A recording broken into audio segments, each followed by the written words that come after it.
নড়াইল সদর হসপিটালের সামনে, যেখানে একটা ডাক্তারের বিরুদ্ধে, নড়াইল সদর হসপিটালের ডাক্তার আব্দুল গফফার, উনি তত্ত্বাবধায়ক, ওনার বিরুদ্ধে অনিয়মের অভিযোগ এনে মানববন্ধন করছে। এই মানববন্ধনে তারা বলছে প্রশাসনিক কাজকর্ম বাদ দিয়ে তিনি আল্ট্রাসাউন্ড করেন। আল্ট্রাসাউন্ডে তিনার কোনো ডিগ্রি না থাকা সত্ত্বেও তিনি আল্ট্রাসাউন্ড করে রুগীদের বিপক্ষে ফেলেন। এই তাদের ছিল আজকের কর্মসূচি ছিল এই মানববন্ধনে। এবার দেখো মানববন্ধনে তারা যে মানববন্ধন করছে, এই মানববন্ধনে তাদের যে হাসপাতালের অনৈতিকভাবে অর্থ নিয়ে আল্ট্রাসোনোগ্রাম করা বন্ধ করতে হবে, হাসপাতাল রোগীদের জন্য পরিবেশিত খাবারের মান উন্নত করতে হবে, এই ছিল তাদের আজকের কর্মসূচি।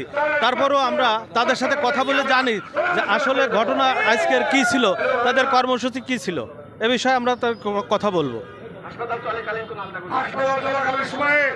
সে ফি নিয়ে রুগী রাখে, এইটা হতে দিতে পারি না। আজকের থেকে কোন রুগী দেখে ডাক্তার আব্দুল গফফার ফি নিতে পারবে না। উনি এতটাই দুর্নীতিবাজ, আমাদের কাছে তথ্য প্রমাণ আছে। গরিব অসহায় রুগীদেরকে অপারেশন করে উনি টাকা নেন, সেই টাকার বকরা পান, ভাগ পান। আজকের থেকে বলতে চাই, নড়াইলবাসীর হয়ে এই গফফারের দুর্নীতির মাধ্যমে নড়াইল হাসপাতাল থেকে টাকা নেওয়া বন্ধ করে দেওয়া হলো। সকলের কাছে বিনীত অনুরোধ করব, এই দুর্নীতিবাজ, এই ঘুষখোর, এই চোর, এই ভূমিদস্যু, একে নড়াইল থেকে প্রত্যাহার করুন। আমাদের দাবি সুস্পষ্ট। আমরা কিছু দাবি নিয়ে আজকে মাঠে নেমেছি।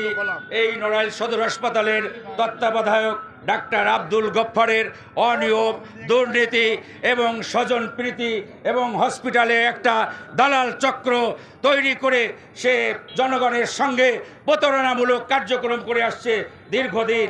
আমাদের দাবিগুলো হলো, নড়াইল সদর হাসপাতালের দালাল চক্র নির্মূল করতে হবে, 1 নম্বর দাবি। 2 নম্বর, হাসপাতালের চিকিৎসা সেবার সুস্থ পরিবেশ করতে হবে। হাসপাতালে রোগীদের জন্য পরিবেশিত খাবারের মান উন্নত করতে হবে। হাসপাতালে অনৈতিক অর্থ নিয়ে আল্ট্রাসাউন্ড করা বন্ধ করতে হবে। প্রশাসনিক কাজ বাদ দিয়ে অদক্ষ ডাক্তার আব্দুল গফফারের আল্ট্রাসোনোগ্রাম করা বন্ধ করতে হবে। হাসপাতালে দক্ষ ডাক্তার দিয়ে, হাসপাতালের দক্ষ অনেক ডাক্তার আছে, তাদেরকে দিয়ে আল্ট্রাসোনোগ্রাম করাতে হবে। রোগীদের জন্য জরুরি সেবাসমূহ 24 ঘন্টা, রোগীদের জন্য জরুরি সেবাসমূহ 24 ঘন্টা চালু রাখতে হবে। হাসপাতালে নতুন পুরাতন মালামাল অবৈধভাবে বিক্রি করা যাবে না। দুর্নীতিবাজ, মিথ্যাবাদী তত্ত্বাবধায়কের অপসারণ চাই। আমরা দেখতে পেলাম যে আসলে হাসপাতালে অনেক অনিয়ম রয়েছে, অনিয়মের বিরুদ্ধেই এই মানববন্ধনটি অনুষ্ঠিত হয়েছে। আর এরা চায় যে আব্দুল গফফার ডাক্তার যে তত্ত্বাবধায়ক রয়েছে, এই তত্ত্বাবধায়কের দ্রুত ঊর্ধ্বতন কর্মকর্তাদের নজরে আইনে অবশ্যই তার বিচার করা, এই তাদের দাবি। Ubaidur Rahman, channel S television.